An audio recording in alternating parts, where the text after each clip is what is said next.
Well, well, well, well. Look who it is. A fellow crewmate, recent addition to the almighty MSK conglomerate slash whatever the fuck monstrous crew, organization, family. I don't know, what do you call it?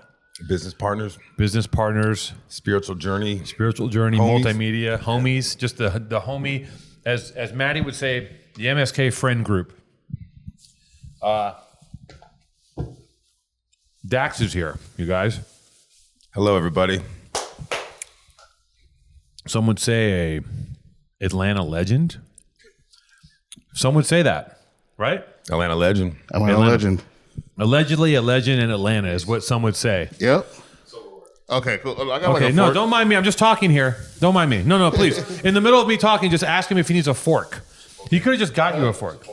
No, I got Can I just Zapote. You said Zapote? Chipotle. What does that mean? That's what he's eating.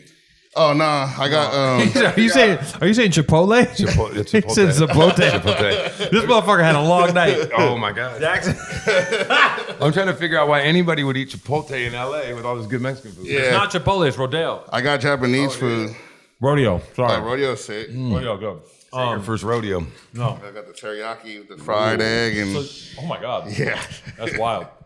Jason, he hates it, but in the middle of me getting on a tangent, he stops me talking to ask Polo if he needs a fork. Why not just go get the fork? This shit's real professional, man. You know what I mean? Just go get the goddamn fork. Don't Are you ask. sick? Nah. He's sick. He's a sicko. This is how he remains anonymous. You think I'm sick?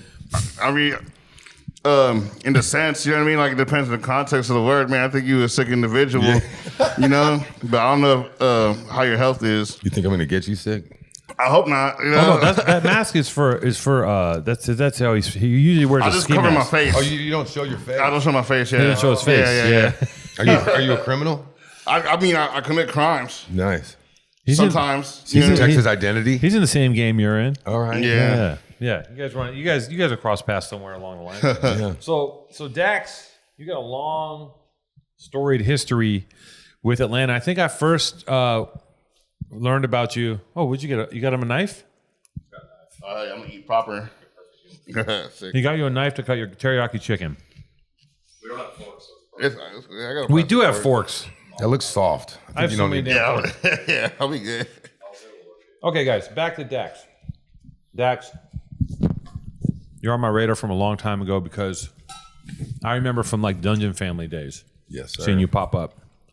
And before I even knew that you wrote, I just remember seeing that, and my memory is fuzzy, but I was obsessed with Outkast, Dungeon Family, fucking CeeLo, all that shit.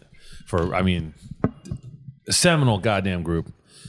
It's one of the best movements musically ever to come out of any kind of musical form, in my opinion. Outkast was amazing, and the Dungeon Family albums were fucking sick. All that shit. Damn, I have that. What's that? I'm not even gonna try right now. But the fucking white, whatever. I used to White want to guts, name white my wall daughter. tires. Yeah, white wall. Yeah, I used to want to name my daughter Jazzy White Bell. guts. Yeah, that whole fucking whatever. I'm murdering it, but either way. So, can you tell us about your relationship with those guys? Because Yeah, just growing up in Atlanta, skipping school and partying and selling dope and stuff. I would meet different members of the Dungeon Family at different times. Being the first would be Cujo Goody. I met a Crip from LA actually named Mel. He was probably like 45 years old back then, old Crip. And he took me to the studio to meet the Goody Mob. Not to go meet the Goody Mob. I think he was selling weed to Cujo or something. And they were working on Soul Food, and Cujo played us the album, and we got to hang out. And then shortly after that, I met Sleepy Brown, and then Gip, and then from there, they started just wanting to kick it with me. I think they thought it was pretty weird. I was so young, but I was making money and having cars and shit, so they were really into the dope boy culture. yeah. And then Gip asked me to be in the Black Ice video with Outkast. Oh, okay. So after I was in that video, then I met like Big Boy and those guys, which I'd met before, but that was kind of like solidified us really hanging, and they started inviting me out on tour and to hang out the studios. Oh wow. So on tour, I would just through graffiti, I had a lot of connections. So like sometimes I would set up, I'd figure out where we could have an after party, if they could do walkthroughs and just get some extra money. And also if we needed anything like weed and mushrooms and stuff, and we would go on like festival type tours like Area 51s and smoking, what was it called? What was it Dr. Dre's tour called? Up in Smoke, something like that. Yep. But everybody would need drugs. And I was just kind of like a henchman for anybody on tour, truck drivers, stage builders. You were the go get it guy. Yeah, and then like Big Boy and them would never give away all their extra tickets and stuff. They would give me all the tickets and VIP passes and backstage passes.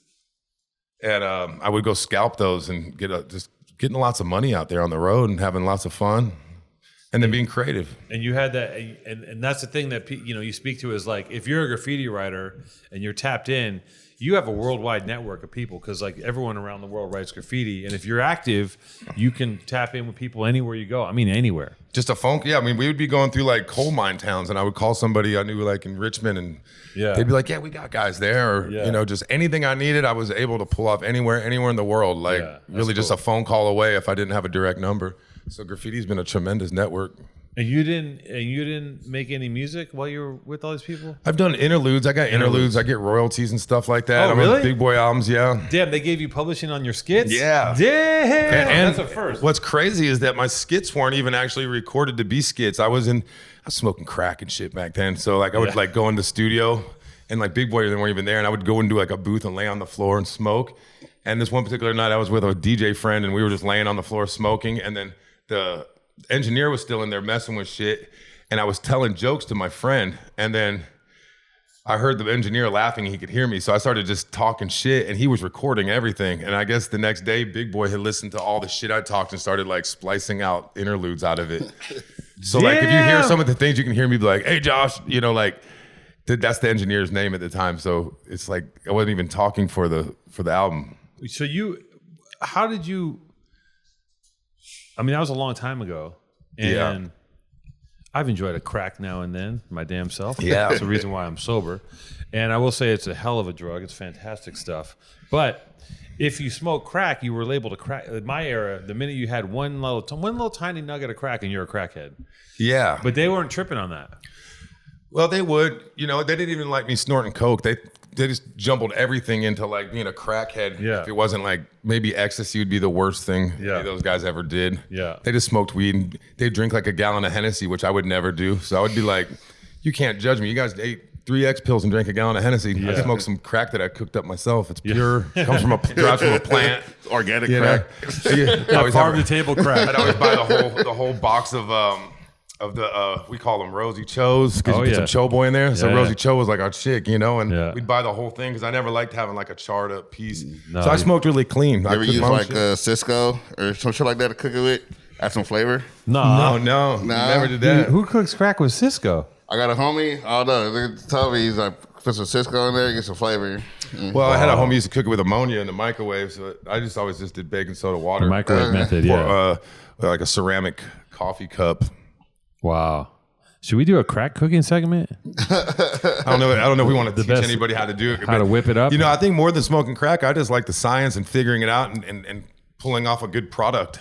Yeah. And then and usually I wouldn't even be able to smoke it all. I would just smoke and I'd just get tired and nod out and shit. Yeah. And then when I wake up, I'm like, I'm good on that for a while. Yeah. Oh, so you didn't have a fully addicted personality? Never, no. Oh, really? Yeah. I never had a favorite drug. I'd always do them. I get sick of drugs like if I snort like a roxycodone, I'd be over it. Right. And then the next day I'd probably smoke some crack and just be over it. Oh my God, that's amazing. Yeah. Yeah. So then I've let a lot of people down some shitty packs. I'm like, yeah, here, have some of that. And like 4 years later, they're like crackheads for real. And they'd be like, you're the first time I ever did drugs, And try this heroin stuff. It's chill. Yeah, man. Even heroin, I would microdose heroin. I'd take a little tiny bump of that every Saturday. Microdose heroin. Yeah. Damn, I wonder if that's going to come up in the whole microdose world because they started microdosing everything. Like, it was good for me, I'd say. Yeah, it would mellowed you out. Yeah, because I used to be a little bit ruggish. And, right. It would mellow me out nice. You were turned make up. me very friendly, yeah. Yeah. Very friendly. He turned to a nice guy. Yeah, very nice guy. So, and now I know you and Rhyme have been like running around, going on tour. I check in on you guys and I'm like, you guys are fucking doing ayahuasca in Africa and painting on goddamn huts and shit. It's crazy. Man, we've been on a hell of a journey. You know, we're both dysfunctional ass motherfuckers, and and rhyme more so than me. Yeah. And you know, when we first linked up was like really on accident. He had missed an airplane. I was supposed to be in Vegas at EDC, didn't want to be there, drove with Beggar and ran into Rhyme, and he'd missed his plane, and he was like, man, you should come do this DMT ceremony with me. I told him I wasn't interested. I was kind of just clearing my mind and being sober, and he was like, oh, that's perfect way to go into that. So with respect, you know, so after that, that's when we just were like, let's go all world, all city spiritually. And we started going to like get tarot cards read and deprivation tanks, like tobacco purges, water ceremonies, cacao ceremonies. We were just trying everything. And ayahuasca was the one I think that spoke to us the most. I would consider that my medicine. Oh, really? Yeah. What do you think you learned in all these trips? A lot, you know, mostly to just respect in general, true respect, and to have respect for myself and respect for my mother that I didn't realize I didn't have. And I would also say, other than respect, what was another thing? Like, I guess, you know, like patience with my life, a clear vision of what I'm actually supposed to be doing and what's really important to me compared to what I thought was important to me. Right. And it was just really good to figure out all these things, you know, straightening out my relationship with my mother. That was always tortured for me. I didn't realize how much of a void all that was. And my mother, I didn't see her for 17 years. And when I finally found her, I found that I was angry with her. Right. So to let that shit go, letting go of a lot. Why were you angry at her? Well, because, you know, I just didn't understand why she wasn't ever around. Oh, yeah. You know, I was just being a big baby, I guess, you know. Yeah. And, You didn't understand her perspective on that. I didn't. And once I did get that perspective and ayahuasca mixed with it, and then going to do DMT with her, me and Ryan went and gave DMT to my mother and my stepfather. Nuh-uh. Yeah. No shit. So it's all this stuff was very bonding, and to bring them into this kind of spiritual sense was really and you good. forgave her? Truly, I learned true forgiveness, you know, not just for her, but forgave myself for things, forgave some true enemies for stuff. Yeah. I actually started calling up people who probably were going to whoop my ass when they saw me, you know, and just kind of shot my shot with just being like, I'm down to let it go. I don't want this burden anymore. And, you know, some people, it's just awkward to be in the same room or building as them. I just wanted all that over with. Yeah, beef's a trip. Like I think if you grow up in any kind of graffiti or whatever subculture, there's part of it is beef always. Yeah. And it's hard to get that out of your head because I still, as much as I've tried to move through and become a different person in my life, there's still times when I find myself being like, well, fuck this person right here. And fuck them. And like, I forget why I didn't like them. Yeah. But I hold on to it. And I'm like, well, fuck them. It's strange, right? Yeah. And then you realize that when you're carrying, this is the old fucking hack bullshit, you know, thing, but like, it's true. You're carrying around that beef and it's like, it's just like acid in your brain. Like you're letting someone else live in your brain rent free. And you're thinking about them. You're someone you don't like, and you think about them all the time, how much you don't like them. It's the opposite. You should not be thinking about them at all. Watching your back all the time for them too. You know, you might be in an area that you know someone might pop up, and then you just always kind of looking around, and then your demeanor turns, and you know, I think it fucks up with your vibration. Yeah. I used to be paranoid. I remember even like 10, 12 years ago, I was paranoid to the point where I would go see friends of mine and like put something in my pocket because like, what if they decide to turn on me? What if this is the day? And I remember thinking like that. And I'd just be like, this might be the day. We call it staying ready. Just stay ready for anything. Like, and that hyper vigilance. And I always thought someone was going to come up behind me. Like I just really, and I used to think, I used to for years, and not that this is warranted because I didn't really have a lot of I didn't have a lot of dirt out there. I didn't have a lot of enemies or anything. But every time I got out of my car, I would just feel like something's gonna happen right now. Like every time I open my car door, I was like, someone's coming up behind me. That's a feeling that still comes. Even just when I was waiting to get the door code to come in here, I was kind of just watching my back. It's a fucked up feeling. You know what I mean? It's a fucked up feeling. It's a fucked up feeling like, oh man, I'm going out for the day. Do I have my fucking blower with me? Do I got a bat with me? You know what I mean? Like anybody could pull up on me. Yeah. After doing ayahuasca, though, this has been a struggle too because we do live in a world where I don't care how peaceful you want to be. Sometimes it's just not that. And I guess they call it integrating has been a little bit difficult for me because I don't have this anger or rage in me that would you know, kind of like I wish someone would kind of attitude. And I don't want no one to fuck with me. Yeah. And then I've had to. You know, I don't even know how to react now when something goes on. I've learned that maybe my gift of gabber has gotten in tune with that. But sometimes, I just wonder what I'll have to do if I did need to get bucked now. Do I still have it? I'm just going to get my ass whooped or curl up on the ground, Yeah, like a lot of that's that pride. Like I had an instance recently where this dude ran up on me. Like this doesn't happen anymore. I was just walking in the wrong place, wrong time, looking at my phone. This dude just came. This dude was tweaking. Yeah, and he was big, and he ran up on me, and he was already at 10, and I was like this. I was like talking to my friend, like I was on a 4, just being like, pop, pop, pop, and like I don't think like that. Yeah, and it was like I had to quickly negotiate. Like, oh shit, this is happening. He's fucking freaking out. And I kept like diffusing. And as soon as I would diffuse, this voice in my head would be like, don't be a punk. And I'd say something back to him. Like, oh, fuck you. And then he'd come back. And I kept doing that. I was like, what am I doing? I'm about to like, I had a nice outfit on. I'm like, I'm about to fuck this outfit up. I'm about to get bloody. This is going to be terrible. I don't know what's going to happen. He's going to get me or I'm going to get him. But either way, we're both big. It's going to suck. Yeah. And I was like, my only way out of this is a one punch, one kick situation. I didn't know if I had it. And I was trying to I was weighing it out. And I was like, you know what? I just was like, I'm good. I was like, I'm good, bro. Because he's a methed out fucking tweaker psycho, like staph infection, fucking who's got a fucking blade in his back. Like it was, you know what I mean? But like that's also what happens with age. Like, and I was like, and the thing I thought about the most was like, I'm about to fuck up this white shirt. It's gonna get all dirty. That's something that's strange that it's like a nice button up. I've been caring about my clothes and shit too much now.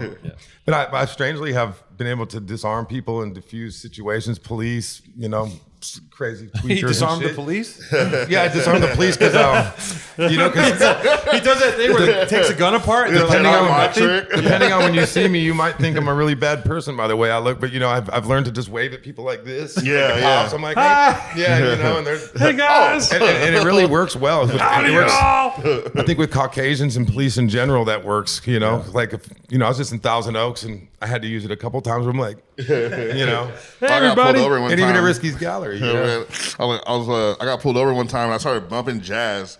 Like, loud. And the cop pulled over. He's like, "Oh, you listen to this?" I'm like, "All the time, man." Yeah, it's just like, "Oh, all right." You must be one of the cool ones. Yeah. Oh hell no! I wasn't bumping jazz. You just play NPR as loud as humanly possible. Yeah. You have a violin in your seat. You just kind of start cleaning it and shit. So you were over at Risky's compound, huh? Yeah. Well, I came out to LA.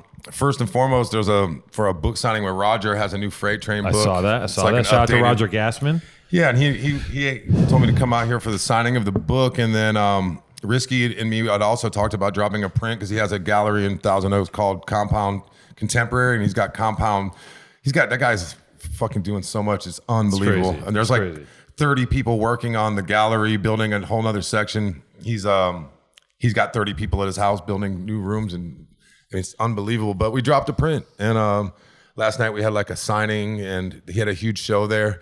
And then there was like a full circle moment. I don't know if you remember a group called The Addicts, a punk group. Yeah, I remember that. Yeah. Wow, that was like my favorite group. I have a tattoo of that guy's face on my ankle from when I'm like 12 years old, and and then he showed up last night, and like we hung out. So it was like, I follow. I've never been up to his spot. But that compound of his, I'm like, what the fuck is going? Like, he'll just be like, it's Friday, and it'll be like a weird concert, and like there's like a taco truck, and there's like 40 people, and I'm like, what is happening? And he's just like very like, yeah, well, we're gonna do this, we're gonna do that, and like you look at that barn of his, that garage, and I'm like, he's living in graffiti writer Valhalla paradise. Like it's like 1 million cans of spray paint. Like every fucking drafting, every fucking device, like I have a little corner in here of a drafting table. He has a fucking. I mean, you could build muscle cars. There's welding. He's got sharks being made out of wrenches and bolts and shit. He's cutting. He has a van he cut in half. He wants to turn into a fish tank. He's got a whole nother house that's just like a gallery, like a private showroom for his stuff. It's like a beautiful, like very beautiful home. And then he's got the yard being like torn out. He's building like koi ponds and like some sort of beautiful park in the middle of like that whole backyard. Everything's connected. He's got those two houses. It's all one big thing now. Yeah. He's got palm trees. Ryan pulled his RV in the backyard. He's got plugs for those 30 watt, whatever those dryer plugs are. He just has everything. Wow. He's just got it all set up. And then Trav came out there. So like it's been an MSK week. Ryan and Trav, Reyes, and Ewok had a show at Super Chief Gallery the first night I got in here. Oh, fuck, I need to go see that show. Yeah, so we did that, the private viewing, then we did the actual opening, and then I took off and went to Thousand Oaks, did that. Now we're back. Pose has a show tonight at Control Gallery, which is Rogers Gallery, to be on the streets. And tomorrow's the book signing. Wow. Coming here with you. So it's a good trip. Fucking MSK weekend. Let's MSK go. fucking weekend, man. I'm about to fall down. How about that? What was that? 30-year MSK reunion? Was that? That was like, what, 2.5, 3 months ago? Yeah. And then that was overwhelming. That was crazy. I flew into San Francisco and met up with Steele, and we were going to go paint some stuff in Oakland. And I always get chased by police every time I do anything in Oakland for some reason. And I told him, I was like, a little uneasy. I always get these really crazy chases here. And then QS, this dude from D30 called and said, oh, hey, we're up in Sonoma anyway. They said, let's go paint this building at the top of a mountain. And it's like we drove 45 minutes up these windy roads, and then we had to hike for like 30 minutes up the mountain. We get to the top, and there's like some brutalist architecture building with a barn door. I mean, this thing must be 100-foot tall barn door. It looked like something out of Kazakhstan or a science fiction movie or something. Oh. And we start painting. Everybody runs around like little kids, and these guys end up on the roof, and we end up in the back, but the police raid the place for some reason. What? I guess they had sensors. I don't know what this place was, but we end up sliding down a mountain. My hand's bleeding all over the place. Some guys got arrested, and we hid out there the whole day until it was dark, and we see bear shit. Like, then QS is like, there's mountain lions out here. We're starving to death. And every once in a while, there's little sheriff's planes like they brought out all the toys for us. I think nothing goes on out there. Yeah, they brought out all the toys. Yeah. So anyway, we hid out there, and then we drove to the MSK meeting. And then it's so dry out here. My lips I looked like a crackhead when I showed up. My lips were split and like bleeding and shit from hiding in the mountains. And I had a half a chocolate donut in my pocket that I didn't want. Steele gave it to me, but I remember pulling it out and we like split it like. You guys are really in and then got us to go on this Rambo 10-mile mission through the food. It was some death-defying stuff. We were like climbing on these ledges in the mountains, and you just fall 100 feet down. And I got to a point where I kept slipping, and Paisa was with us, and he had to come. He's a little dude. He came like with some fucking Vans on and just somehow tiptoed across and like got me across this whole ledge. Holy shit! I was scared to death. I was about to give up and just give myself up a couple just points. Say fuck it. I didn't want to die. My hand was bleeding and shit. Oh my god! When we were sliding down the mountain, I tried to grab some branches and it just ripped my hand. Oh god, I hate everything you're saying.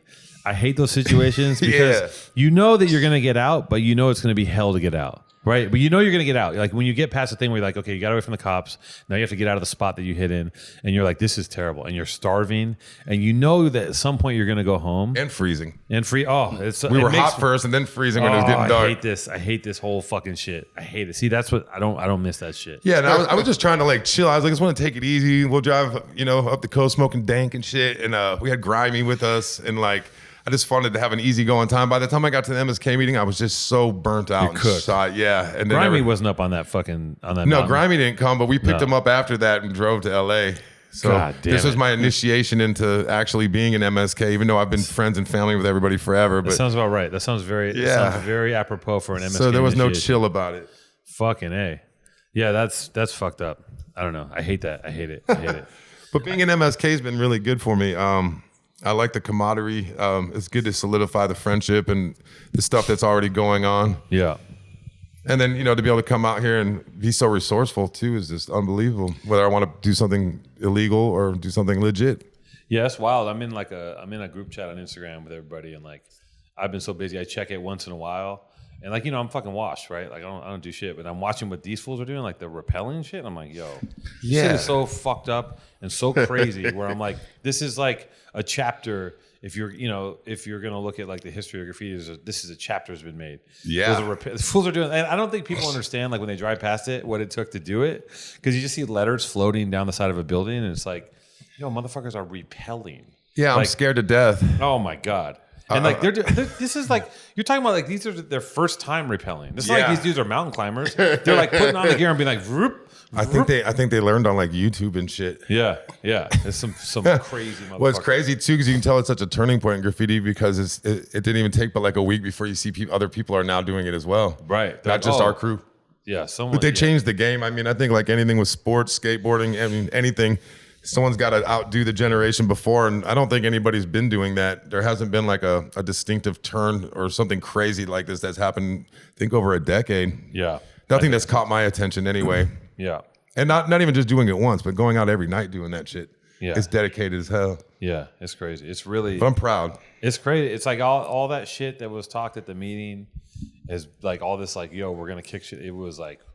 I was like, they're gonna do some shit, but they're doing some shit. Like it's crazy. I'm like, wow, this really. And there's a fire under everybody's ass. And I think once one person does some crazy shit, then everybody's like, damn, I need to get out here and do something too. Chain reaction, yeah. Chain reaction. Yeah, My ass has been painting too much. My arm's over here tweaked out right now. Right. I can't even let go of things. I like paint so much, and I try to let go of a can, and my hand just be stuck like this. Fuck. Yeah, this shit hurts. Yeah, it's painful. It's not. We went to Jamaica, me and Vane. Oh yeah, I saw that. I saw band. you guys were in Jamaica. That was rough as far as painting. It's just we were the places we were at were just beyond the third world. Even like it's third world there, but we were beyond that, and we have a guy named Face over there, and I don't know what he does or who he is, but from one end to the other, everybody has much respect for this man. And when people would even roll up on us, once they realized we were with him, they weren't fucking with us. But I always was very aware that if we were not with this person, we would be naked or dead or something. Yeah. Are there a lot of people painting in Jamaica? There's no one painting at all in Jamaica, and some of my friends, some tough ass guys from here, have been over there, and they didn't understand how we did it. But we told them it was just because we had this liaison named Face, Don Face. He's from Waterhouse, which is a neighborhood in Kingston, and he's from even deeper in there called Samakan. And the Motion family has a relationship with him. That's my film buddies and my agency. But when we got over there, me and Vane, we painted a welcome to Samakan in the front of their neighborhood, which it's beyond a shanty town, and it also lays on like the LA River of Kingston on both sides. But this LA River is like occupied with tons of trash, dead animals, dogs burning on fires, dogs eating burnt dogs. So that shit's just a whole nother vibe. But we pulled off a lot of cool shit over there, and I could tell we instantly inspired everybody because we were walking through the market at Kingston, and people were asking us like, "Are you the paint guys?" And we're like, "Yeah." And then they would start yelling, "The paint is the paint guys!" And people they're doing their secret handshakes with us and shit. That's how scary to me. If people recognize me, I'm just like, yo, I gotta go. Yeah, I mean, I think that they were like some non-black guys were over here painting, and we were the only ones walking around with this Don face dude, and everybody already knew. Yeah, I mean, that's gonna inspire some kids to come up. I mean, already we were teaching the kids how to paint. Yeah, but we were using like automotive paint, and you have to have special adapters, not the regular Rusto adapters either. Like Vane knows everything, so he had these special adapters, but the cap ends up being like that tall, and like it just, my finger hurt so bad. I just like, fuck, I ain't even outlining yet, and I'm just like, this shit hurts, and the paint was really bad. And then we bought like latex paint, but it ended up being the strongest oil-based paint ever. And it's so hot and dusty there, and we're like rolling this shit, and we started like breaking down and fainting, and it was tough. But I'm really glad we did it. I can tell we inspired that place, and I took a lot from there too. It was very humbling, It took me back to when shit was real. Shit was real. Yeah, I Shit's remember. Still real over there. Fuck, that's crazy. That's fucking wild. We gotta get some shots of that stuff. So Jamaica, what's next? Where are you going after this? Where are you going after LA? I go to Denver. I have a big canvas going in the Red Line Contemporary, which is a new art center over there in Denver, Colorado. So I'll be over there doing panels. Rhyme is also in that show. I think Ewok's in that show too. All right. But it's really big for me anyway. Sick ass. Yeah. Shout out to Denver. Shout out to the omelet. Yeah. Shout out to the Denver omelet. Any writers in Denver? Denver omelet. Damn, that's crazy. Yeah, well, so they were grateful for the vandalism? Well, we didn't just, we ended up doing vandalism, but we kind of warmed up. We did the Welcome to Samakan, which is like at the entry of their neighborhood, which if you see, I can show you footage, it doesn't look like something that would be there, but once we put that there, there's people, they have tremendous neighborhood pride, just like any neighborhood, good or bad. So, sure. The fact that we hooked them up, they'd never seen anybody paint with spray paint, I don't think either. So that blew their fucking minds. And and then after that, we painted the Star Force International Sound System. It's like there's the neighborhood sound system. So we painted the whole front of that, and then we started painting our names on things. And then we were like, hey, we want to do that. We want to do that. So we started doing like. There's nothing there. So I mean, it's they like were a cool candy with all store of for it? graffiti writers. We were like just blank walls everywhere in spots. So it was new to them, so they were cool with they all didn't know of it? what it was. If you watch the videos, you can tell they're completely baffled, like we came from another planet. Wow. They didn't even know how to react to it, whether it was good or bad or whatever. I feel like it's tricky painting like third world countries. You know what I mean? Yeah, Yeah. what's it like? Like how does the dynamic? I mean, feel where I was like? painting, cars were like brushing up against me. Like the mirror would run across my back because it was so tight there. And I would just be like, Jesus. And I was already painting so close. And then Don Face is a master criminal. And we all just kind of got in sync. And he would just be like, police. And we would just like go to our van and act like we were doing something. The police drove by looking around. didn't know what was going on, and we'd just go right back to painting. And then he started shouting, 45 seconds, 30 seconds. And then he was like, that's it, it's over. And I was like, I wasn't finished, but I was. Yeah, it's time to go. Time to go. But then when we painted the LA River thing, which you could see from a bridge, and mad people were looking. Sometimes we would see guys look and they would come running down, I guess, to rob us. And then Don Face would go meet them and they'd send them back up. Yeah. And then, but I didn't realize how good of a spot it was until I saw it from the bridge, because the bridge looks so far away, but when you get on the bridge, it's right in your face. So that was probably the most epic thing. But that's where there's like hundreds of dogs, burning dogs. And then we brought the backpack kid with us. You know the backpack kid? You talking about the dude that does the dance? The floss dance. Are you serious? Yeah, he's a part of my agency, and I just made him my little brother. So part of the way I've been doing things, like when I go to like do anything, whether it's illegal or whatever, I bring him, and he learned how to play the piano. So that's hella random. So I bring him. Yeah, it's random as hell. People are bugging on it, but these motherfuckers have like 4.7 million followers on TikTok or some shit, and he plays the piano, and it just throws people off. And he puts like a tip jar and shit, and then people are like, "Oh shit, the backpack kid." So when we're painting, he just draws all the attention away. Wait. You had the backpack kid? Yeah, Sorry, I checked we out took him for a to minute. Jamaica with us. You did not. Yes. The backpack kid. Yeah. The kid with the fucking... He does the floss dance. Yeah. Yeah. You should have gave him a throw. You took him to Jamaica? Yeah. What happened? That kid was... I remember that kid was popping the fuck off for a minute. He was like with Katy Perry on Saturday Night Live. And he was, yeah. Just 15 for years flossing. old. Just beep, beep, beep, beep, beep, beep. Yeah, and then he's taught himself how to play the piano. He's just somehow a musical little genius. He's making beats and shit. Yeah. Yeah, I've seen his beats. I've seen like videos of him making beats. Really? He just started too. So I mean, to be as good as he is. And I remember when his fame peaked, when he pulled up somewhere and he got snubbed. It was like right at the peak, and this happens to everyone. Like when you're fucking, your shit's bubbling, you go to the wrong show, and everyone's like, "Nah, bro." Yeah. And I remember I saw that once. He went somewhere, and they're just like, they weren't having it. He likes it though. He's kind of been raised by TikTok, and I was asked because one day he just posted me, and like within 5 minutes I had 10 trolls. Right. Like really fuck with me, and I go look, and it'd be like little kids, and they'd be like, "It looks like you write dick," or just weird shit. Yeah. But I was like, "Yeah, don't post me no more, man." I was like, "What's up with these followers?" He goes, "All my followers are trolls." He's got millions of followers. So I said, "Well, what percentage of followers are trolls?" He said, "Probably 80 to 85% of my followers are trolls." Just trolls. And I was like, "How do you?" I'm sensitive, I guess, but that shit stirred me up for a minute. I had to like shake it off. But he told me he's just used to it. Yeah. And he feels like he's doing a service to all these people. Like he's like a digital punching bag of some sort. So like maybe instead of someone going and shooting up their school, they just fuck with the backpack kid online and just tear his ass up, and they feel better about themselves now. So he's kind of like a little angel, So wait, how do you have a relationship with that guy? Like, how does that work? Well, the Motion Family is a production company, but we're all just friends, but I need representation sometimes, because I just do, like when I do big deals and stuff, so they'll handle my shit. And then I started being like, I'm bringing a lot of money around here. And they're like, "Oh, you ain't got nothing on the backpack kid, And I'm like, oh shit. I was like, I need to fucking top the backpack kid. So that started becoming like my motivation. Right. And then he's such a little prick that I love him. He looks like a little boy. Yeah. He's like 19 now, but we'll be like at the mall or something, or at the airport, and he'll just throw out there like, "I'm sick of you touching me in my privates." No way. Like, "Yo, dude, chill." And No everybody shit. and he'll keep going. That's fucking funny. He'd be That's fucking hard. with me. So I love his ass. So but I'd be fucking with him. So he's just become That's a little funny. Okay, he's got a sense of humor. He's cool. I didn't know but that. he's very aware of his awkwardness and shit, and then he uses it to fuck with people. So he's kind of like a sick little fuck genius. He looks like a German clarinet player with a top knot. He's probably the least likely a person that I would ever become friends with in this world, but That's here so we are. funny. I forgot that dude is even fucking... Yeah. And here he is. He's clicked up. He's clicked up with Dax, of course. In Jamaica, while they're we're trying to give him a new identity. I'd be sick. I'm not gonna lie. If I see Backpack Kid with a backpack full of cans, that'd be some fucking. He was actually a big diffuser, because we would be in some really rough places, but once people saw him, they'd be like, "Oh man," fucking and then he would start dancing with everybody. Just like emote. Everyone flossing. Everybody's flossing. Jamaicans, he's like some sort of phenomenon over there. And some of these places, nobody had phones or internet. I don't know how in the hell they even know who he is, but everybody knew who he was. Damn, that's fucking hard. They're watching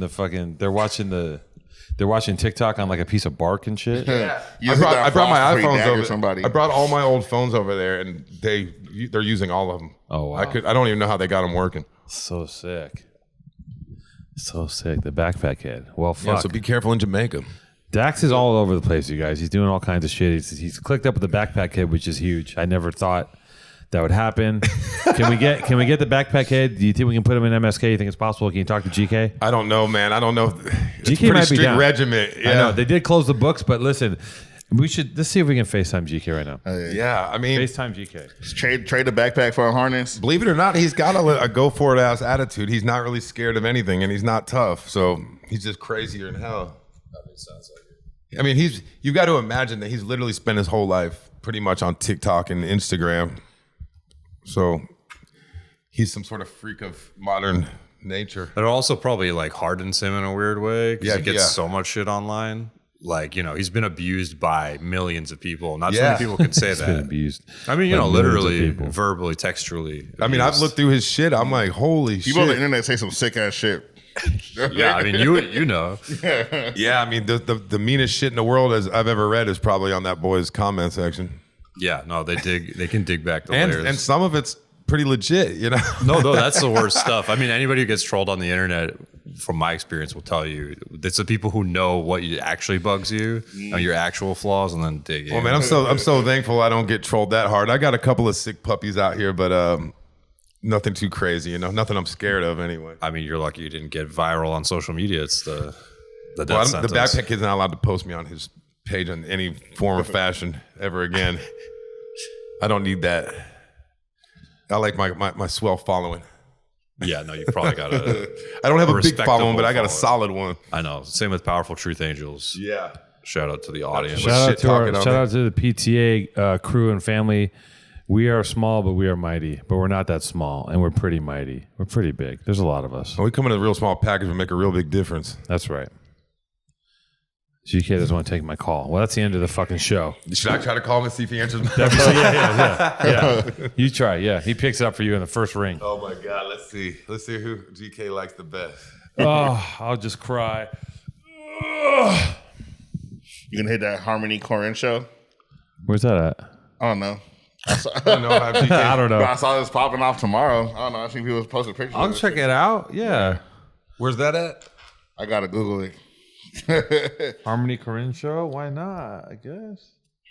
It's probably going to be great. I'm so spun out. I can't find this boy's number. I'm cooked. I like that movie, Spring Breaker. No, was that him? Yeah, that's him. Yeah, Spring Break. Yeah, Spring yeah. Breakers. Yeah, that was a decent movie, but I guess I'm just so used to watching his other movies. I thought, I kind of miss Kids and Gummo and shit. I like that. Kids. I never saw Gummo. Oh, damn, I don't even know how he made that movie. It's Yeah. crazy. It's That fucking movie, crazy. It's really fucked up and twisted and like really, it just reminds me of the South a lot. I think he might have filmed some of it in Tennessee, but I just didn't really realize how he got such bizarre shit. And it didn't seem like it was made up. Like the albino girls with the bass truck. That just had to be real, right? Yeah. You know? the two guys fighting, like that was they were obviously really punching each other. Like Yeah. the two brothers. Like I think a lot of that was half. I mean, I'm just guessing. I don't know, but I'm saying it's half like Doc, like not Doc, but like he would just get people, put them in situations, and shoot them. And like there's scenes where you can tell like everyone is drunk. Yeah. and like they are fucking around. Tommy Guerrero's like wrestling furniture and shit. Yeah. That shit was genius. No, that's great. I mean, I think that film changed everything. I think it changed like everything. It ain't Fashion. for everybody though. It changed but it changed the culture of everything for I don't know. I think it shifted culture in so many different categories that I don't think you can even be aware of its context. Like Kids was like that too, where it was just, it didn't seem like it was acting or anything. It seemed Yeah, like he just caught I know, moments. it's like some real ass kids, right? Those, yeah, it was. You could relate to all. Everyone saw kids and was like, I'm one of those guys. Yeah. I'm the guy in the fucking. I'm the guy in the fat guy in the apartment with the fucking nitrous. He goes, come on in. That's what I noticed out I here put the too. 40 in my leg, man. I put the 40 in my pants. Yeah. I was at Ryman them's gallery show and I went walking around. I went down the alley and there was just a bunch of people with a nitrous tank over there and they had strawberry nitrous. And I was shit. Like, they say LA always has to throw strawberry on shit. Like I remember a couple years ago, the cocaine was strawberry out here. Yeah, the wash. And they got like strawberry fentanyl now out here. Like, what is it? Yeah, the strawberry fentanyl. You just die fucking smelling like fruit. Yeah. Well, people out here smoking that shit like no big deal. Oh man, you look outside, you see them smoking that shit. They're fucking out of their minds. Yeah. Can you I imagine found out smoking they did that shit. They got like a buddy system, right? So it's like two people smoking fan once, but like one person smokes a fan while the other homie watches him, and then like he's there to like Narcan him if anything happens, and then they like switch, You watch this? I got a video of two guys doing it, smoking that shit right here in We look out our window and look down in the driveway. There's 3 guys smoking fent. I got a video of it. I'll show you. It's hilarious. I mean, They're that's just fucking that's blowing pretty puffs. potent to be just puffing on that shit. Yeah. You know, I think It's wild. because cops like just barely get exposed to it and If a die. co- if a cop- and if not a even cop- smoke ingesting it. Yeah, if a cop sees it at 20 yards, he'll explode. Yeah. If he just if he sees a bag of it, they just disintegrate. But LA locals smoke it. Yeah, but if you live in LA, you can As long as smoke you got it, the but- buddy system, you fucking straight. Yeah, you can do whatever you want with the buddy system. Your trip commander and shit. What you doing after this? You want to go hit some strawberry fed? The strawberry Fenty. You be my buddy? All right, I'll watch you back. You didn't touch your teriyaki the whole time. I've been like digging at it, Chip like it- now it's picking all at it. cold and shit, man. Well, in What the honor fuck? of gumbo, maybe we should eat it in the tub. In the Yeah, tub. let's get Polo in the tub. Eat this teriyaki. Fuck, that'd be nice. The dirty That ass. sounds just getting noodles in the water and Yeah. shit. Woo. Teriyaki fucking Did you bath see bomb. Julian Donkey Boy? You see that one? Julian Donkey Boy, yeah, that was a yeah. good. I've watched them all, I guess. Yeah, I forgot about that one. Yeah, I saw that in the theater today, but it's wild. Yeah, Harmony Korine's probably next to the Coen brothers, probably top favorites. Yeah, he's definitely fucking Unassumingly fucking badass movie maker. Clearly. I need to take a break, you guys. Yeah, let's Talk go. amongst yourselves. How's that teriyaki going? Pretty good. Not gonna lie. You feel good about yourself? Yeah. When they waited, I was like, damn, this is a lot of food, but I was like, fuck it, you know. I guess while we're talking, I'm going to interview you. Tell me about yourself. Well, shit, man. I don't know you. Yeah, it was Cedar, Polo Cutty. It's probably like my 3rd or 4th time on here. I don't know. I feel like Ed McMahon over here now. Man, right? Was that Mankind? Nah, I'm tripping. Who's Ed McMahon? Ed McMahon was Johnny Carson's sidekick. Oh, yeah. I think he didn't say anything. He just laughed at all of Johnny's jokes. Right? You know what Ed McMahon did? He was there to laugh. He just laughed. Ed McMahon was just Johnny Carson would make a joke, and Ed McMahon go, I like that. yeah. But this is like a menacing Ed McMahon. Yeah. Like Ed McMahon in a fucking ski mask. Yeah. We gotta go back to the ski mask because this thing is like, he instantly thought that you had a new form of COVID. Yeah, it's because there's a new COVID out. Oh, there is? Yeah. Oh, okay. There's a new COVID drop. Okay, you new know? COVID dropped. And then there's a new like Indian virus. I was offended you had that mask on at first. Yeah, it's Yeah. funny because the last video I had this mask on and I had see a someone hole in the in the top. comments. I was like, "Yo, not the fucking mask again!" And I was just like, "Damn, what the hell is going on?" Like, you know, The ski mask just looks cooler. This looks scary. yeah, you have it's a ski easier to mask? eat. Yeah, I got a ski mask. Is it warm in here with it? It's hot though, yeah. So it's been. I mean, But it's been cooling icy in off- here. it's Aren't been you guys cooling off cold? I'm lately. freezing Yeah, my I ass feel off. amazing. You got You like it? AC. You like the I AC? didn't anticipate that. I'm in a fucking hot ass studio. Yeah. You I know, feel you. I but, feel you. There's a cholo tweaker with his socks pulled up outside, following me around. Fucking, it was hot as hell out too, and I was just not in the mood. I felt like I was gonna faint. And I was like, "Can I get the door code, please?" Socks tucked into his boxers. Yeah. When I leave here, I'm whooping his ass. I'm gonna take his ramen noodles. Fuck. So yeah, listen, I don't know. I'm cooked. I'm all coffeeed up now. Let's go. You ready to go? I'm just kidding. No, we can end it off here. Yeah, I Relax. mean, I feel like we should wrap it up on this note. Unless you guys want to talk amongst yourselves for a minute, I gotta go in the other room and deal with something. Yeah, Okay. go deal with that shit. I gotta Maybe do- I'll you get guys- to know you guys this can guy chop it real up a quick. I little want to bit. know who you Yeah, are. sure. You gotta show. for sure. You gotta show him some of your fucking canvases. Oh, I think before you you- leave, we got to shout out Sponto, man. I haven't Shout out seen you. Sponto. Haven't Oh, seen you yeah, since the passing yeah. of Sponto. That was Thank my you, buddy, man. and I miss him. We used to go to Voda and all. He's taking me around doing cool shit that no one else would take me around doing. Yeah. So he was I good miss for that. LA will never be the same for me anyway. I don't know how the dude.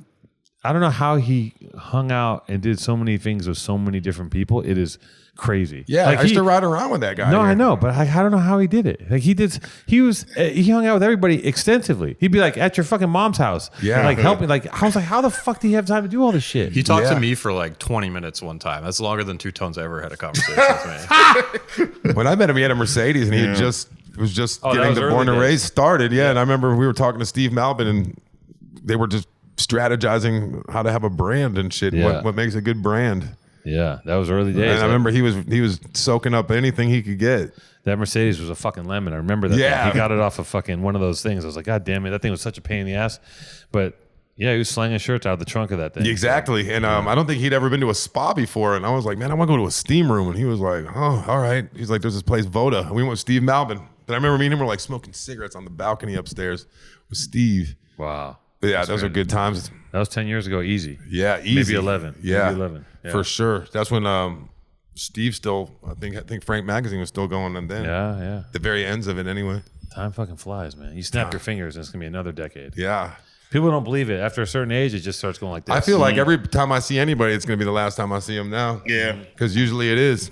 Especially when I go to another city, like I come to LA, and when I go home, usually by the time I get back, some of those people aren't here anymore. So That's very true. I've been trying to be very present in my conversations. Yeah, I take so many pictures. I'm like, we need another flick. We need another flick. You know what I mean? Just in case, you know? Yeah. I just always took pictures of people anyway, but I cherish every one of them now. Yeah, you know. Where are you from?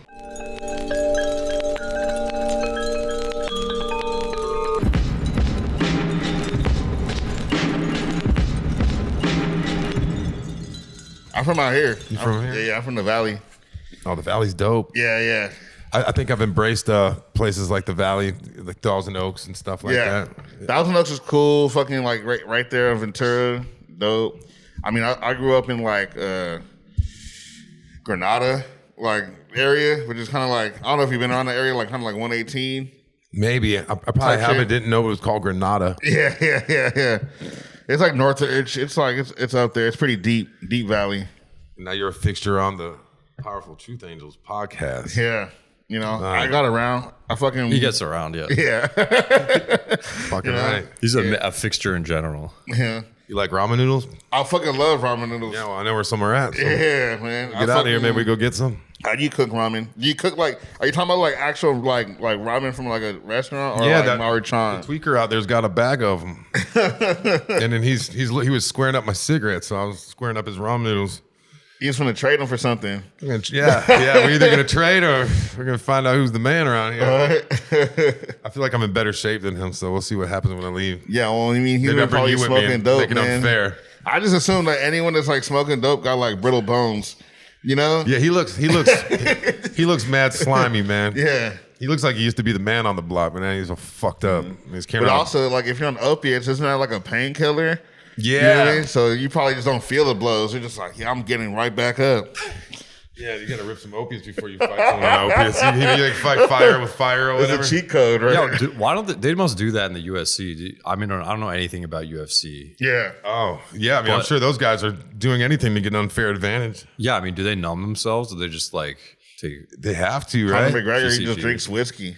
Conor McGregor? Yeah. I guess that's the old fashioned. I mean, if you smoke crack, your whole damn face goes numb. So that's probably a good Right, start right. right there. You get that burst of energy, and then Yeah, I guess it's like trading your coordination for Yeah. your invulnerability. so powerful truth angel, huh? We always keep it at 100 truth on this thing here. Yeah, Two Tone's kind of a drop in, drop out kind of host. Oh no, I love it, dude. See, usually I'd probably get a little nervous before some shit like this, but I knew this was gonna be chill. Yeah, you can guarantee. And I am it's a tired, show. spun out, weird. I just chugged a coffee for the second time today. Yeah. I'm feeling mad. I feel like I'm coming off opiates, but I'm not. Nice. Yeah. I feel like I come in this bitch like Kramer sometimes. That's the whole. Originally, it was in an apartment, so it made a lot more sense because we Yeah. have just people like walking in. Mm-hmm. Those of us. I'll It's say been this, designed though. that way. Off topic. LA is fucking dope. California is dope as hell. I'm not sure if people who live out here understand how awesome the weather is and just the vibe out here in general. You know, I mean, I know there's a lot of bad shit too, and you know, homelessness is fucking out of control here. But other than that, you know, cruising through here from Northern Cali to here is just epic. Yeah. I feel like I'm on a different planet. And I feel like I have no allergies when I'm out here. Yeah? Yeah, you know where I'm from, it's allergy hell. So. I'm from Massachusetts. You're blessed. Way nicer out here objectively in every way, and no allergies, no mosquitoes. No mosquitoes is you don't even understand how. Oh yeah, the much of a mosquitoes. My difference that backyard's a makes. fucking mosquito farm, man. Breeding house. But yeah, I feel always very grateful to be in LA. I'm grateful to be on this podcast and have so much going on out here, considering I'm just from a little town called Atlanta. Yeah. I've only spent like probably a couple of days in Atlanta at a time. Maybe like 2 or 3. What'd you think? I love Atlanta. That was like honestly the crazy shit. I was like, man, I saw little Scrappy at the airport. I was like, yo, little Scrappy. So dude tried to send me Get a on my mixtape. level, ho. Yeah, you feel me?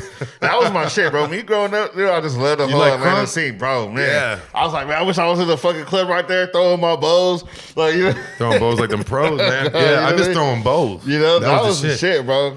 We got to bring back that kind of shit. Bro, Bankhead bring that bouncing, shit back. rag top. drinking liquor out of a fucking gasoline canister.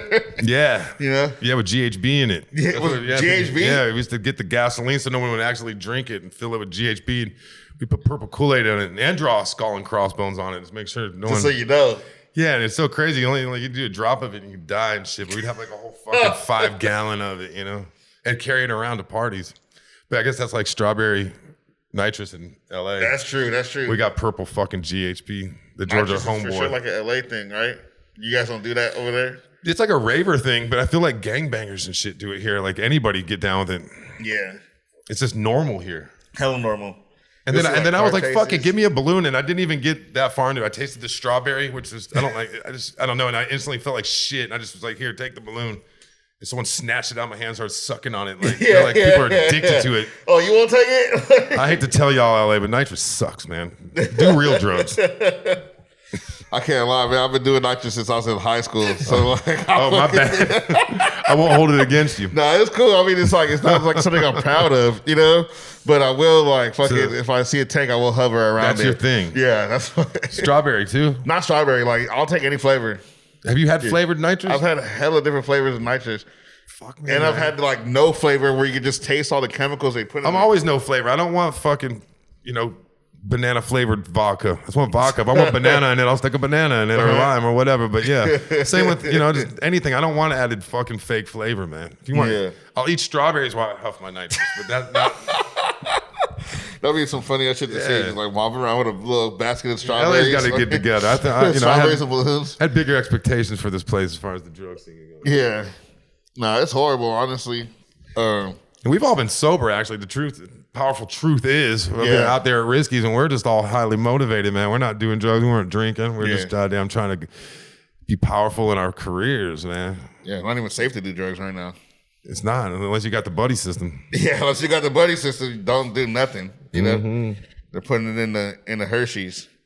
God damn. Halloween's coming up. Make sure your kids Hershey's don't got Fant. Do you guys just show this whole thing, or do we edit this? Oh, it's like minorly edited. Oh, yeah. Well, this should be tight. We've been flowing, right? Yeah, We ain't no, this shut is up a- once. Killer pod. Is there anything else you want to know about me? I don't know, dude. Last time I asked the question, we ended up with the flossing kid in Jamaica. Oh, fuck. What was your question? Did I even feel like I answer did. your question? Yeah, I was just like, how is graffiti in the third world or something? Oh, like man. that? Yeah. Well, it was non-existent. We're the first.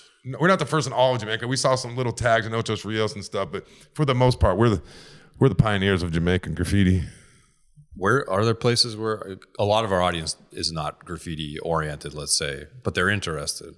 Are there places that it hasn't reached yet? Because I watch videos of like Eastern Europe. I thought I'd reach every fucking crevice and sewer of the whole world in my head, but then and Vane also, which is a young blood. If you don't know who Vane is, he's a new member of MSK, and he's just going fucking crazy, and he is a lurking ass son of a bitch. He goes to places where there's no oxygen, so and there's graffiti there because of him. But yeah, we were both shocked and surprised that there was no graffiti in Jamaica. We thought that everything had been touched, but it hasn't. I played it in Vietnam, and I felt like that was like the most fucked up shit ever. Were you the first? No, I wasn't the first. That shit's crushed. But I went and I'm painting, and I go to this the Museum of Tolerance, right, which is like all about the Vietnam War. So you see like babies in formaldehyde, and you see like torture chambers. With Real? Like That's real? This Real is real babies? This is real shit. Yeah, real babies in formaldehyde. Human babies, yeah. And then they got like drawings from like little kids. They're like with like one leg saying, "I wish I could play soccer," you know. And then I come back out of the museum, and I'm just like, "Yo, I'm a piece of shit."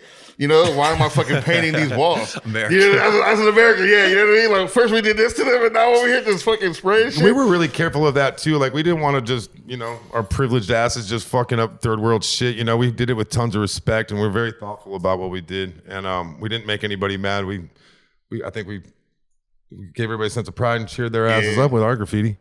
I mean, I drank a couple beers after, and I got back to normal, and I was just painting again. Red Stripe is the shittiest beer, but it's delicious in Jamaica. Red Stripe is, I don't know, maybe a hot take, but I think it's great. In America? As compared to our other domestic beers, I like it a lot. Well, you should drink it in Jamaica. That shit is that's literally what they drink instead of water there. There's no water sometimes, and I wasn't trying to drink there, but there would be nothing to drink but Red Stripe. Especially we were deep sea fishing on a canoe with a lawnmower motor. Whoa! And all they brought was Red Stripe, and I was dying. That's like pirate shit. That's what they used to. That's like 17th century We sailors.